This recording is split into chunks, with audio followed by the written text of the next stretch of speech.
Hola Marc, ¿qué tal? ¿Cómo estás? Feliz año antes que nada para ti y también para todos los inversores de Bestinver. Sí. Feliz año, Vicente. Un placer estar aquí en mi primera entrevista de este tipo en Bestinver. Nada, el placer es mío. Marc Jacopaci, que es director de inversiones de Bestinver, pues desde hace 3 meses aproximadamente. No sé cómo ha sido este tiempo. Hace un poco menos de 3 meses, son 2 meses y medio. Ha sido una época de muchísimo trabajo, una curva de aprendizaje muy empinada porque me he tenido que estudiar muchísimas empresas que no conocía también a nivel global. Pero también ha sido muy interesante, me lo he pasado bomba y se me ha pasado el tiempo volando. Tengo que darle muchas gracias también al equipo de inversión, que todos me han ayudado muchísimo en esta época. Y en estas semanas un poco me ha confirmado lo que yo pensaba ya antes de venir, que Bestinver tiene un equipo humano excepcional, con una muy buena mezcla entre gente con experiencia, gente más joven, y todos muy comprometidos con la firma y con trabajar duro día a día para nuestros partícipes. Decía antes casi 3 meses que Casi 3, sí. Cierto, como director de inversiones, en realidad con muchísima experiencia en mercado. En el mercado pues he estado mirando, me parece que es del 86, con lo cual ya te acercas a los 40 años de experiencia. Has sido analista, has sido director de análisis, has montado incluso tus propias empresas y bueno, en Bestinver pues desde hace 3 años con la compra de Fidentis por Bestinver, pues también dirigiendo la parte de Bestinver Securities, ¿no? La parte de banca de inversión. ¿Cuál dirías que va a ser tu principal aportación? ¿En qué lo van a notar los inversores? Bueno, como te puedes imaginar, después de 36 años en el sector, me he pasado la vida hablando, intercambiando opiniones con los gestores y directores de inversiones de muchas de las más grandes gestoras a nivel mundial. Y yo creo que esta experiencia va a ayudar mucho a nuestros gestores a tomar mejores decisiones de inversión. También, como bien sabes, el equipo de inversión de Bestinver ha crecido mucho en los últimos 6-7 años. Ya no somos el fondo de autor de antaño. Seguimos teniendo los grandes fondos internacionales e ibéricos de siempre, pero en renta variable tenemos muchos otros fondos más pequeños, tipo Latinoamérica, consumo global, grandes compañías, sector financiero, megatendencias y un fondo americano que lanzamos en el último trimestre del año pasado. También tenemos un equipo de renta fija muy completo. Y hace 2 años iniciamos nuestra expansión hacia el mundo de los fondos alternativos, los no cotizados, con el lanzamiento de nuestro primer fondo de infraestructuras, que ha sido un exitazo y que vamos a cerrar de aquí a finales de febrero de este año. Nuestra idea es de lanzar un segundo fondo de infra este año y también le vamos a añadir la pata del sector inmobiliario, donde hemos podido incorporar a 2 grandes profesionales del sector en diciembre del año pasado. Como ves, es un equipo muy amplio, con grandes profesionales que trabajan mucho todos los días para sacar rentabilidades adecuadas para nuestros partícipes, pero como director de inversiones yo creo que podemos y debemos sacarle todavía mucho más rendimiento a todos estos conocimientos, a todo este equipo tan bueno, esta gente tan buena. Y me va a tocar a mí supervisando, coordinando, y yo creo, y estoy seguro, que esto lo vamos a ver, o los inversores lo van a ver poco a poco con mejores rentabilidades de nuestros fondos a medio y largo plazo.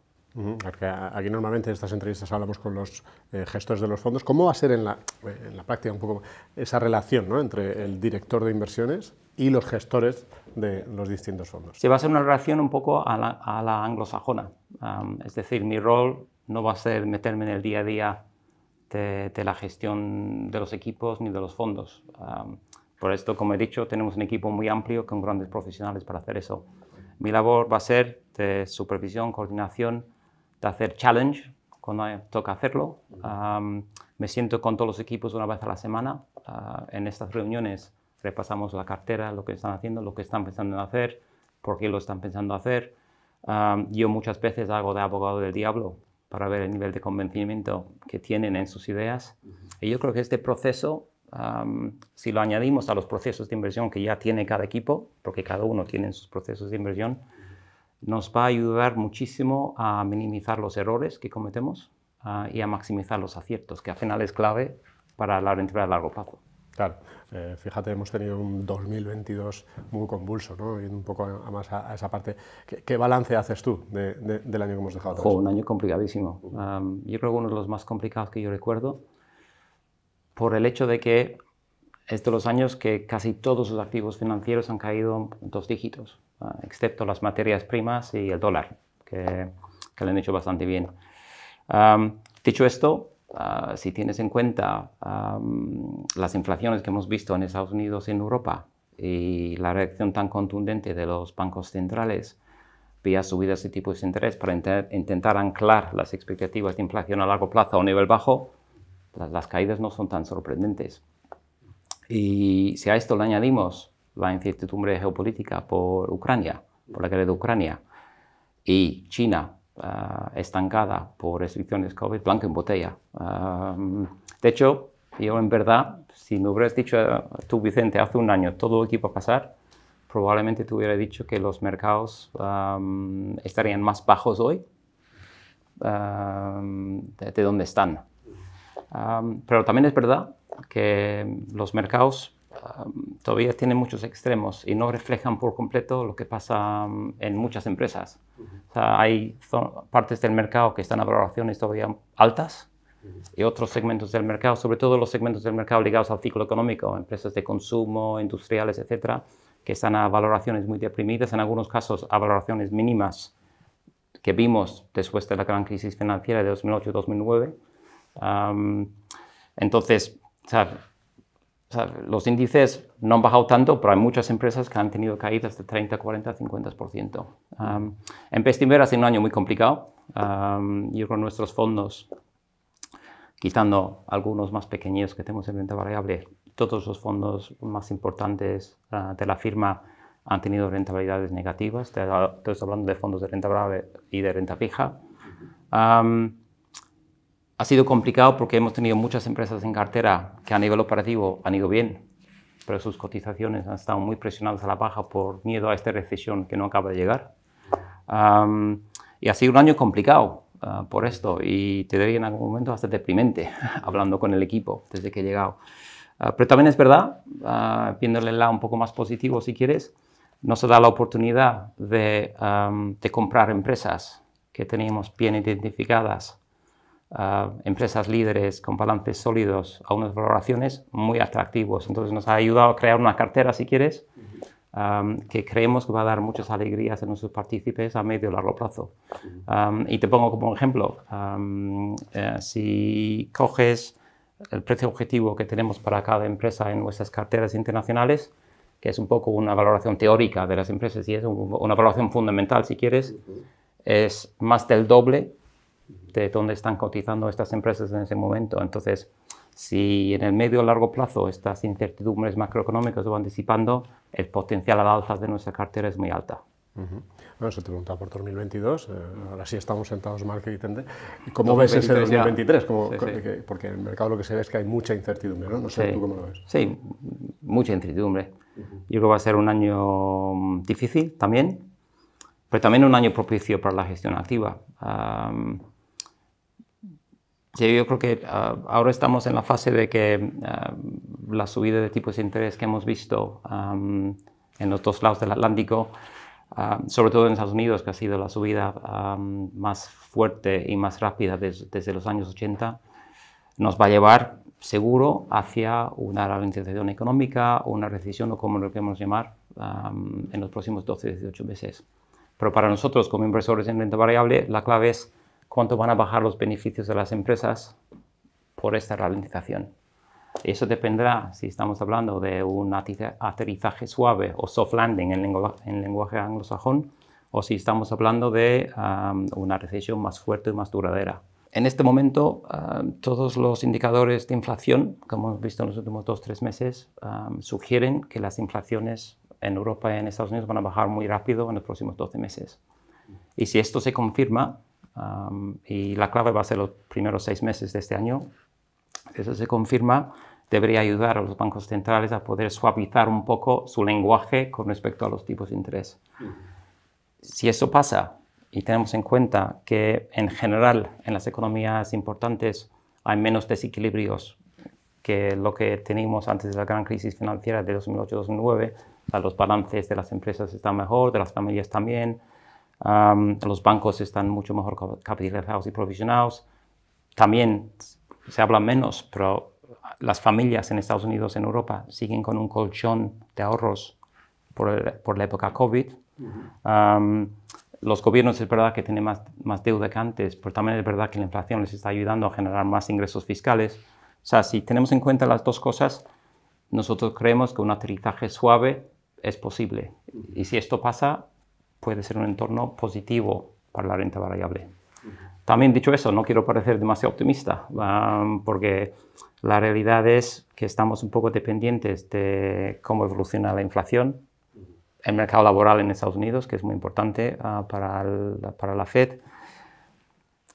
Los bancos centrales están bajando sus balances también muy fuerte. Entonces, yo creo que no podemos descartar eventos inesperados, como vimos en Inglaterra o en Gran Bretaña hace unos meses con el gobierno de Liz Truss y los fondos de pensiones.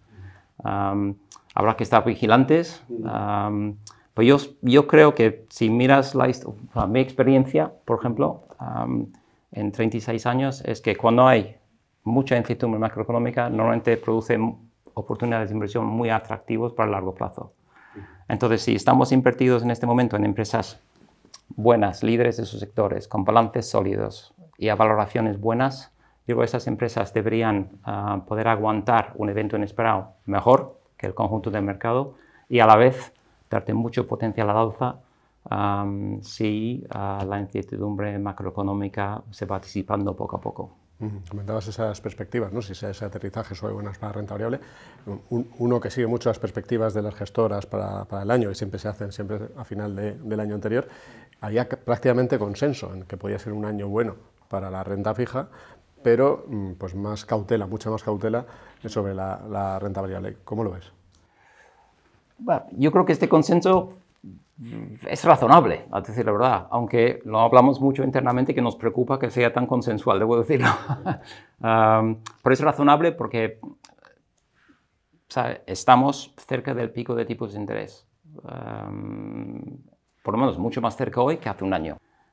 Y si esto es así, esto debería ayudar ¿cómo se decía? A sostener la renta fija después de un año terrible y con unas rentabilidades no vistas en la última década. Por ejemplo, te pongo nuestro fondo Bestinver Renta, que es un fondo bastante conservador, que ofrece una TIR en este momento, es decir, una rentabilidad anualizada a 4 años del 6,3%. Entonces, unas rentabilidades no vistas en 10-15 años en la renta fija.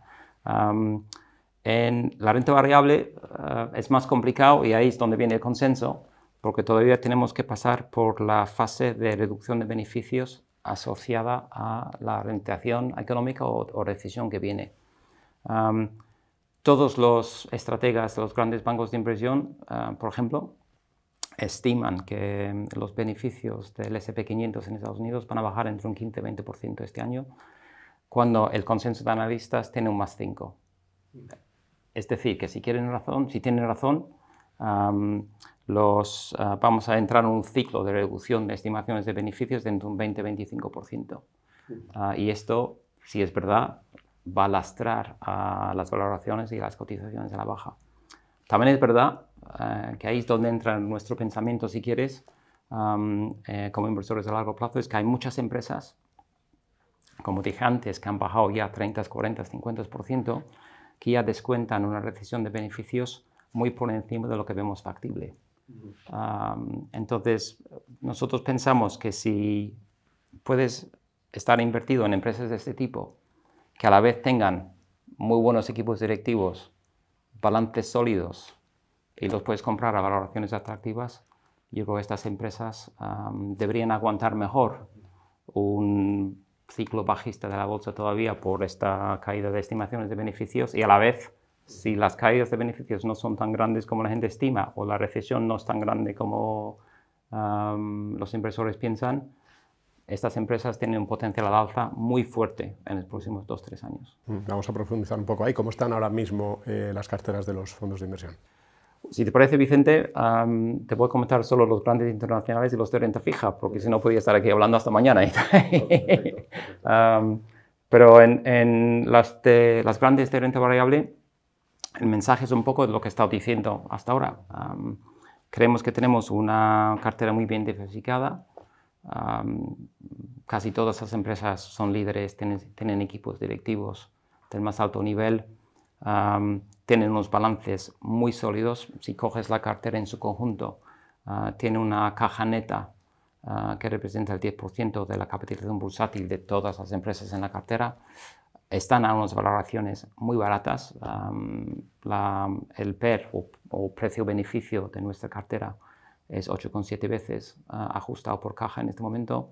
Esto compara con el Eurostoxx 600 que cotiza a 12,7 veces o el S&P que cotiza a 16,7 veces. Entonces son empresas muy buenas y muy baratas. A la vez son empresas que a nivel operativo lo han hecho bastante bien en los primeros 9 meses del año pasado. Ahora veremos el último trimestre y las perspectivas que dan para el 2023, pero han ido bien. Y yo creo que casi más importante, o por lo menos igual de importante o interesante, el 50% de las empresas en nuestra cartera está recomprando acciones en este momento.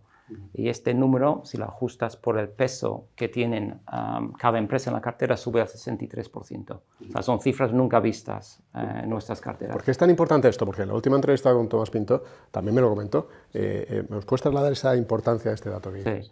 Pues yo creo dos razones, si quieres, uno menos importante y uno un poco más importante. La menos importante primero es que un poco refuerza nuestra tesis de inversión, porque si tienes un equipo directivo de muy alto nivel recomprando acciones, normalmente es señal de dos cosas. Uno, que tiene mucha confianza en su evolución operativa, no solo en el largo plazo, pero también en el corto o medio plazo.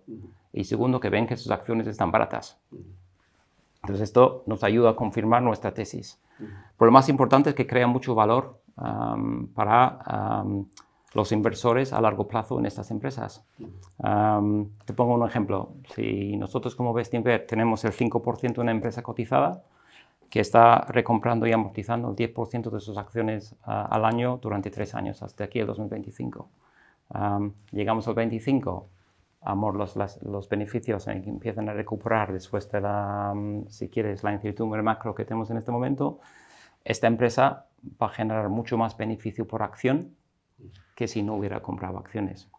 Pero más importante, o sea, sin invertir un euro más en las acciones, nuestro 5% sube a más del 7% de la empresa. Es decir, que nuestra participación en los beneficios y flujos de caja futuro de esa empresa van a ser un 42% más alto. O sea, como ves, crea muchísimo valor y da mucho más potencial a la cartera a medio y largo plazo. ¿Cómo estáis ahora en las carteras de renta variable, ¿no? Por hacer foco ahí? ¿Qué cambios más significativos habéis hecho en los últimos meses? Ahora vamos a publicar la carta trimestral. Entonces ahí los gestores, cada uno, darán más información sobre los movimientos más importantes que han hecho en la última parte del año. Entonces tampoco me quiero dar demasiada información todavía. Como sabes, nuestros gestores están continuamente intentando mejorar la rentabilidad de las carteras ajustadas por el riesgo.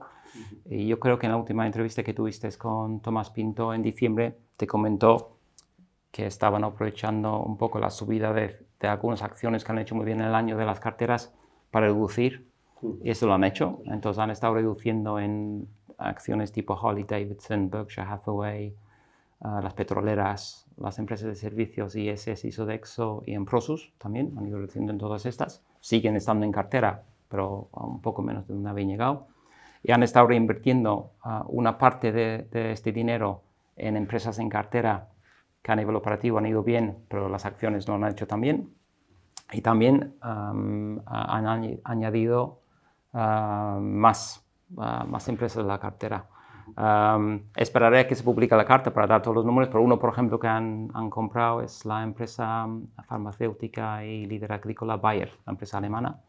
Pero también hay muchos más que han estado comprando y la realidad es que en las carteras de renta variable tenemos una lista de la compra muy larga en este momento porque vemos muchas oportunidades de inversión a largo plazo, a nivel global.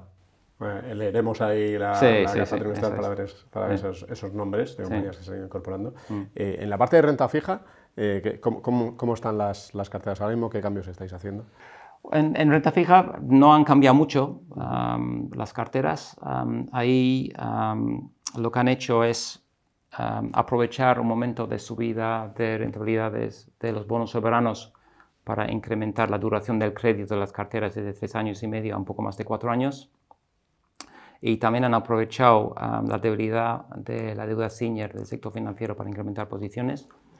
Las carteras de renta fija ofrecen unas rentabilidades muy buenas, porque no hemos hablado de esto antes, pero y nunca vistos. Antes comenté el Bestinver Renta, pero tenemos un Bestinver corto plazo que ofrece una TIR o rentabilidad anualizada, otra vez para la gente que no lo entiende, del 3,3% con casi cero riesgo. Y luego tenemos también al otro extremo de la gama, si quieres, Bestinver Corporativo, que es un fondo que invierte en high yield y deuda senior con más riesgo, deuda subordinada, perdona, con más riesgo, pero mitigamos el riesgo con una cartera muy bien diversificada y con un análisis muy detallado de todas las empresas donde invertimos, que ofrece, que son cifras increíbles para la renta fija, de un 8,3% en este momento a 4 años. O sea, que son rentabilidades muy atractivas. Para terminar, uno escucha o lee los periódicos o entra a internet, a las webs, y ve muchas palabras que algunas han salido en esta entrevista, ¿no? Recesión, tipos de interés subiendo, inflación. ¿Qué dirías a las personas que les pasa esto, ¿no? Que ante tantos conceptos tan negativos, muchos de ellos, les genera esa inquietud? ¿Qué les dirías? Bueno, les diría que la incertidumbre está ahí, que va a ser un año complicado todavía, y muchas de esas palabras que acabas de comentar, desgraciadamente, los vamos a oír mucho durante este año, por lo menos en la primera parte de este año. Pero también les diría que muchas veces le damos demasiada importancia al entorno macroeconómico a corto plazo, cuando lo más importante para un ahorrador es un poco su horizonte de inversión. O sea, aquí en Bestinver tenemos nuestro modelo de construcción de carteras CML, es muy sencillo, corto, medio, largo plazo. Para el corto plazo recomendamos las carteras de renta fija, para el medio los mixtos y para el largo plazo, que es más de 5 años, la renta variable. Tenemos mucha confianza en nuestras carteras. O sea, este entorno tan complicado, como he comentado, nos da la oportunidad de crear unas carteras con un potencial muy positivo a corto, medio y largo plazo. Y si esto lo combinamos de que mi experiencia en el sector sugiere que cuando hay mucha incertidumbre hay muchas oportunidades de inversión, o sea, yo creo que un año como el 22 y también el 23, yo creo que son años muy buenos para que los ahorradores pongan a trabajar el capital de sus ahorros, ¿no? Que los inversores hagan eso. Porque esto va a llevar a unas rentabilidades a medio y largo plazo muy atractivos. Bueno, pues esperemos que así sea. Sí, vamos a cruzar los dedos. Habrá que trabajar duro todavía, pero va a ser un año interesante este, yo creo. Bueno, lo iremos siguiendo con vosotros. Muchísimas gracias por tu tiempo, Marc. Gracias a ti, Vicente. Muchas gracias, encantado.